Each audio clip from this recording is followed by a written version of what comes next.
E il tema di oggi sarà appunto un tema, quello dell'acqua, un tema strategico naturalmente per una città come Venezia, strategico per il nostro istituto, ma strategico evidentemente anche nel passato, nel presente, per la formazione dei primi imperi della storia, nella fattispecie appunto l'impero assiro. Oggi la chiacchierata che faremo ci porterà nel nord dell'Iraq, nella regione autonoma del Kurdistan iracheno, che come tutti sapete è una regione che fa parte dell'Iraq federale. E in questa regione dal 2012 il nostro progetto archeologico regionale Terra di Ninive dell'Università di Udine conduce ricerche archeologiche di archeologia dei paesaggi, una grande ricognizione di superficie in un territorio molto vasto, come vedete, di 3.000 chilometri quadri e molto anche differenziato e variegato dal punto di vista fisiografico e topografico. Una regione che si trova in un contesto cruciale dal punto di vista culturale e anche appunto geografico, nel punto di sutura, di incontro fra le grandi pianure alluvionali della Mesopotamia, dell'Alta Mesopotamia, e la grande catena montuosa dello Zagros che vedete in questa immagine. Quindi un territorio estremamente variegato dal punto di vista fisiografico, fatto di grandi montagne, di steppe semiaride con precipitazioni piovose molto limitate, naturalmente siamo nel nord dell'Iraq, e poi soprattutto di grandi pianure alluvionali attraversate dal maestoso corso del Tigri e dei suoi grandi affluenti che vedete in questa immagine. Bene, noi lavoriamo da 12 anni, circa 11 anni, in questa regione, della quale prima sapevamo molto poco. È una regione che si trova all'incrocio delle grandi vie carovaniere che attraversano il vicino Oriente Antico, e conoscevamo molto poco per il semplice fatto che la regione è sempre stata negli ultimi 40 anni un'area estremamente instabile dal punto di vista politico, dal punto di vista della sicurezza. Ricordiamo tutti, credo, così l'aspro conflitto fra il regime Batista di Saddam Hussein e la resistenza curda dei Peshmerga curdi, il genocidio curdo. Ecco, tutte queste vicende hanno evidentemente reso inaccessibile questa regione, della quale, come vedete da questa carta, conoscevamo pochissimo. I triangolini rossi che vedete nella nostra area di ricognizione sono una dozzina, e questi erano gli unici pochi siti nei quali fosse stata condotta ricerca archeologica, peraltro molto aneddotica, molto poco sistematica e molto occasionale. A che punto siamo ora che abbiamo concluso la parte di ricognizione di questo territorio? Beh, ecco, diciamo che la carta dei siti archeologici si è popolata di un numero elevatissimo di siti, sono più di 1.200 siti archeologici, dei quali prima non avevamo assolutamente contezza, e che abbracciano naturalmente un arco di tempo molto lungo, che va dalla preistoria più antica, dal Paleolitico inferiore, fino al giorno d'oggi, fino all'epoca ottomana e fino quindi alla prima guerra mondiale. Bene, questo territorio, come vedete dalla carta, si trova nell'area cerchiata in rosso, nel cuore di quello che fu l'antico impero assiro. L'antico impero assiro, che è stata la prima grande superpotenza della storia della Mesopotamia e in generale del mondo antico, il primo impero in qualche modo globale, fra virgolette, naturalmente. Il cuore di questo impero si trova proprio nell'area che studiamo noi, dove sorgono le grandi capitali, Assur, Nimrud, Dur-Sharrukin, e infine l'ultima grande capitale dell'impero assiro, Ninive. Il nostro progetto si chiama infatti Progetto Terra di Ninive, perché studiamo l'entroterra dell'antica Ninive. Bene, cosa conoscevamo di questa regione nucleare dell'impero assiro? Conoscevamo di fatto molto, ma nello stesso tempo molto poco, perché fino a partire dalla metà dell'Ottocento l'archeologia di campo si era concentrata sullo studio delle grandi capitali, le grandi metropoli dell'impero assiro, di cui vedete qui le grandi acropoli di Nimrud, di Ninive, di Arbela. Sono città di centinaia di ettari di dimensione. Pensate che Ninive nel VII secolo raggiunge i 750 ettari di superficie. Sono veramente delle vere metropoli dell'antichità. Noi conoscevamo, grazie a questi scavi pionieristici della metà dell'Ottocento e poi dei decenni successivi, naturalmente, essenzialmente le capitali, le acropoli delle grandi capitali, con i loro templi, i loro palazzi e con i tesori naturalmente di opere d'arte contenuti in questi edifici pubblici, dai grandi rilievi palatini, di cui vedete qui alcuni esempi, che rivestivano le pareti dei palazzi dei sovrani assiri e che narravano le campagne militari che il sovrano assiro, su ordine del dio Assur, conduceva ogni anno, almeno una volta all'anno, per estendere i confini dell'impero, idealmente di comprendere tutto l'ecumene, intarsi di avorio pregiatissimi che facevano parte di mobilio di pregio, gioiellerie straordinarie rinvenute nelle tombe delle regine di Nimrud e poi soprattutto grandi archivi di testi cuneiformi, naturalmente fonti di informazioni straordinarie per noi, prima fra tutti a Ninive la scoperta a partire dalla metà dell'Ottocento della straordinaria biblioteca del re Assurbanipal, il Sardanapalo della Bibbia, che è la prima di fatto biblioteca in senso tecnico, che cioè raccoglie, formata con l'obiettivo di raccogliere tutte le tipologie testuali conosciute all'epoca, dai testi scientifici ai testi medici, testi astronomici, testi anche di ingegneria idraulica, fra l'altro, lettere e trattati di Stato, composizioni letterarie, eccetera. Bene, noi abbiamo la fortuna e il privilegio anche di essere stati i primi a poter lavorare nel territorio di queste capitali. Conoscevamo le capitali, ma non avevamo la più pallida idea di come fosse strutturato dal punto di vista logistico, dal punto di vista amministrativo, dal punto di vista della produzione economica, il territorio circostante le capitali. È come se noi di fatto dell'impero romano oggi conoscessimo soltanto Roma con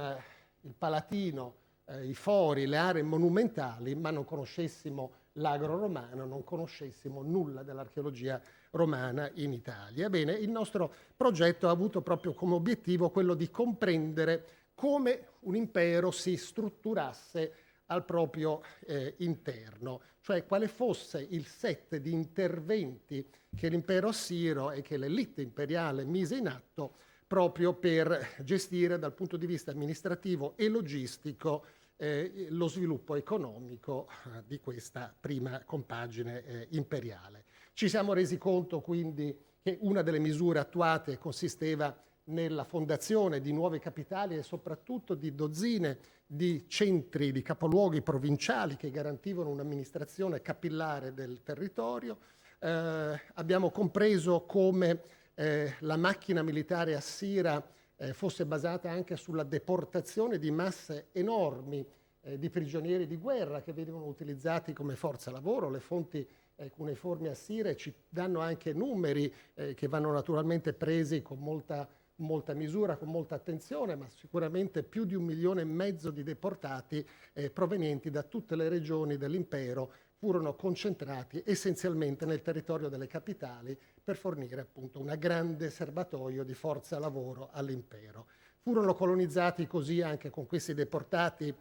territori che prima non erano insediati, allo scopo di intensificare la produzione agricola, ma soprattutto, e qui veniamo al punto, fu creata un'estesissima rete di sistemi di irrigazione regionale che vedete riassunti in questa carta nella regione centrale dell'impero assiro, a cavallo fra Iraq del nord e Siria orientale. Si tratta proprio, come vedete, di canalizzazioni di portata straordinaria. Quello che vedete qui è il sistema idraulico assiro che noi studiamo nella terra di Ninive, che è sicuramente l'opera di irrigazione più ambiziosa, più articolata, messa in atto dall'impero assiro e costruita in soli 15 anni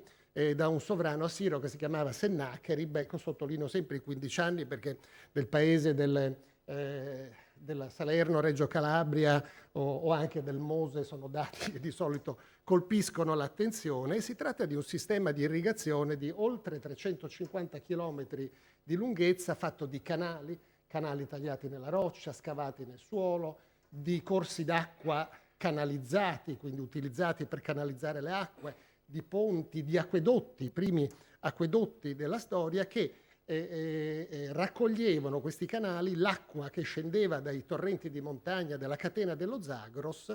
e che veniva deviata attraverso sbarramenti nei canali o veniva captata dalle risorgenti carsiche e irrigava la campagna nel retroterra di Ninive allo scopo di aumentarne la produzione agricola per arrivare poi a Ninive, irrigare i campi nei dintorni di Ninive e portare l'acqua al palazzo senza rivali, così lo chiamò il proprio palazzo reale Sennacherib sull'acropoli di Ninive, e irrigare il suo parco reale. Ecco, queste immagini credo che diano anche bene l'idea della imponenza e della complessità anche di questa rete di canalizzazione. Il canale che vedete in alto è un canale largo 120 metri e profondo 20 metri che attraversa il territorio per 80 chilometri circa e arriva appunto a Ninive, tanto che nelle foto satellitari, quindi sono immagini scattate a centinaia di chilometri di quota, vedete questi canali appaiono come così delle gigantesche cicatrici che attraversano il territorio. Dicevo, i primi acquedotti di pietra della storia, quindi sono acquedotti più antichi degli acquedotti romani, quelli che di solito anche noi, insomma, con un po' una nostra visione un po' eurocentrica della storia tendiamo ad accreditare come gli acquedotti più antichi. Ecco, il primo acquedotto romano data alla fine del IV secolo a.C., questi sono acquedotti appunto della fine dell'VIII e dell'inizio del VII secolo, e sono strutture, come vedete,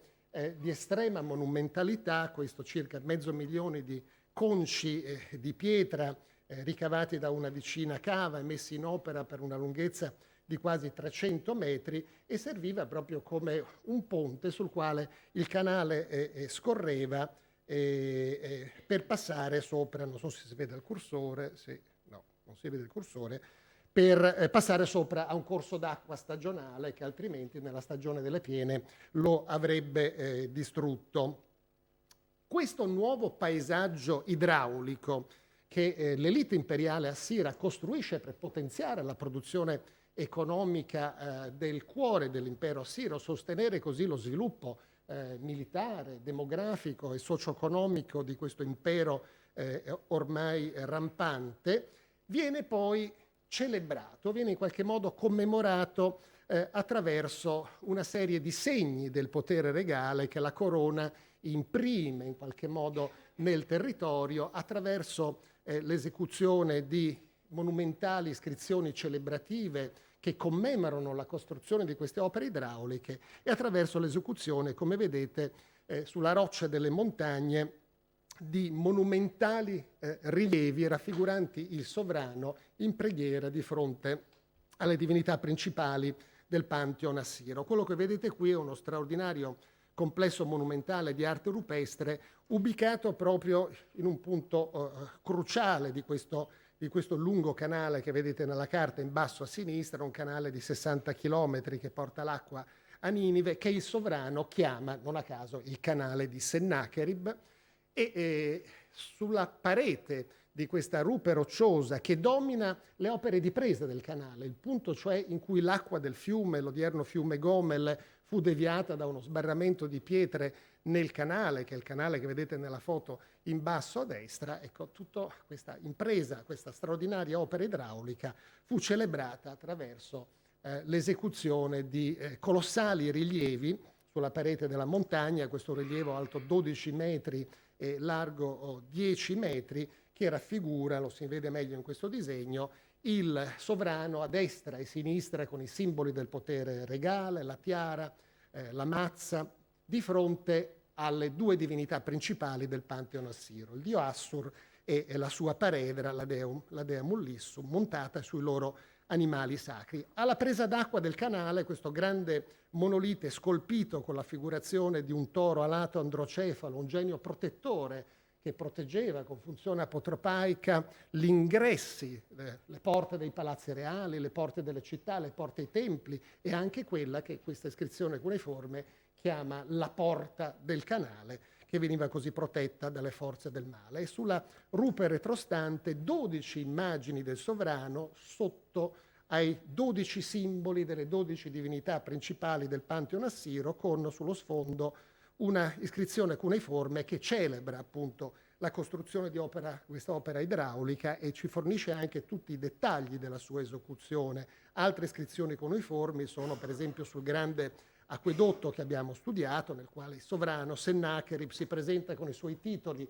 re del mondo, re d'Assiria, e poi dice alla fine: sopra fiumare intagliate nel terreno feci costruire un ponte di bianchi blocchi e quelle acque io feci passare su di esso. Ecco, quest'altro canale, il canale di Faida, è la scoperta forse più straordinaria che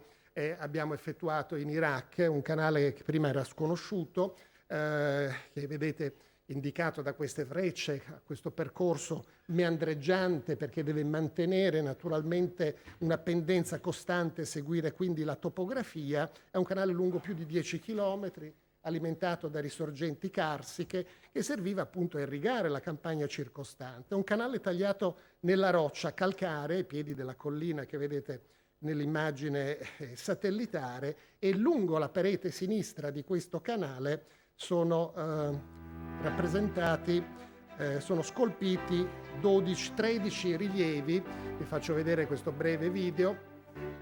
13 rilievi monumentali, pannelli larghi circa 5 metri, alti poco meno di 2 metri, che raffigurano ancora il sovrano in preghiera a destra e a sinistra delle immagini, che sono le statue, sono rappresentate dalle grandi divinità del Pantheon assiro, le 7 divinità principali che celebrano proprio in questa scena, che è una scena di preghiera, la costruzione di questa immensa opera idraulica che vedete qui, che è un'opera anche adesso, ahimè, minacciata un po' dall'espansione della vicina cittadina di Faida, dall'espansione delle sue aree produttive, dal vandalismo, gli scavi clandestini, e naturalmente è un territorio che si trova in un contesto di fatto ancora post bellico. La guerra con l'ISIS è terminata nel 2017, quindi è una manciata di anni, e questa è la ragione per cui noi, pur avendo scoperto i rilievi nel 2012, non li abbiamo scavati fino al 2019, proprio per evitare che potessero essere oggetti così di questa furia iconoclasta che ha caratterizzato le molte attività criminali di questa formazione terroristica. Per fortuna questo non è successo, ma dal 2018 in poi ci siamo resi conto che questo complesso di arte rupestre monumentale era minacciato ormai in maniera fortissima dalla espansione della cittadina di Faida e di una serie di fabbriche di produzione di forati di cemento. Ecco, qui vedete il sovrano e le divinità, la dea Ishtar, la dea dell'amore e della guerra, sul leone, il dio della tempesta Hadad, sul toro, il dio del sole sul cavallo che traina il cocchio del dio solare, il dio della sapienza Nabu su un serpente dragone, il dio lunare Sin,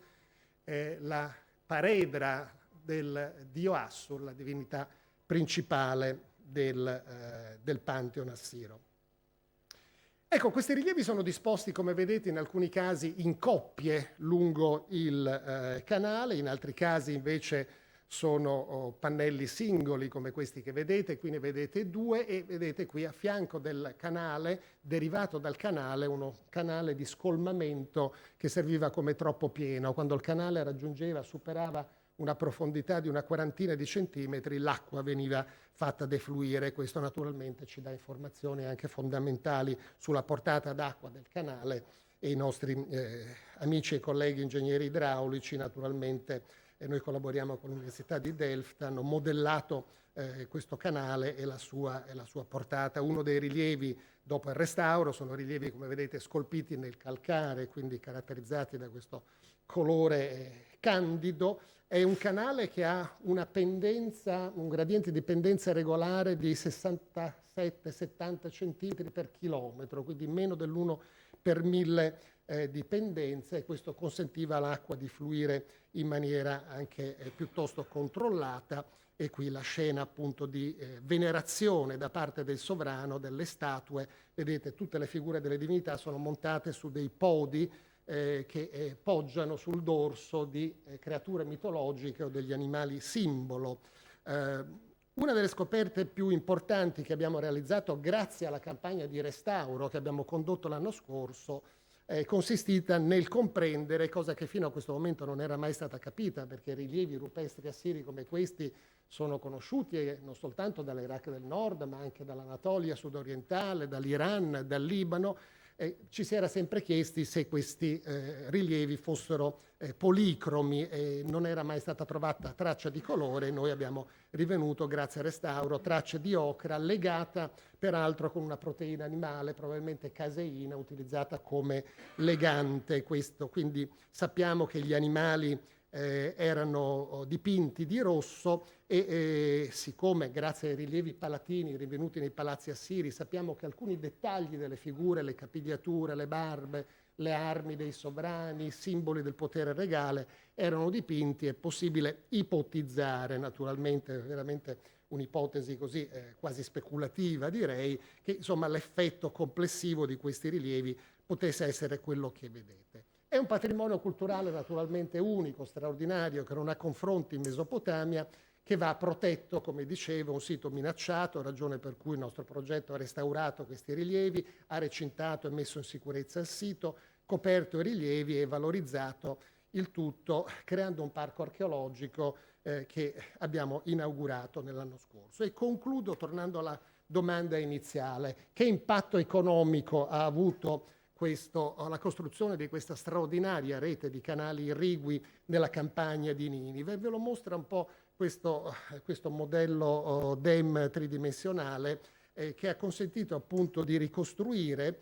la presenza di questi grossi bacini per 300 km quadri di superficie che potevano essere irrigati per gravità grazie appunto a questo sistema di irrigazione. Quindi un'area di 300 km quadri che poteva essere messa a coltura intensiva, naturalmente, con suoli molto fertili e produttività molto alta, nella campagna di Ninive, a cui si aggiungevano i 4.000 km quadri che vedete qui indicati con questo rettino verde di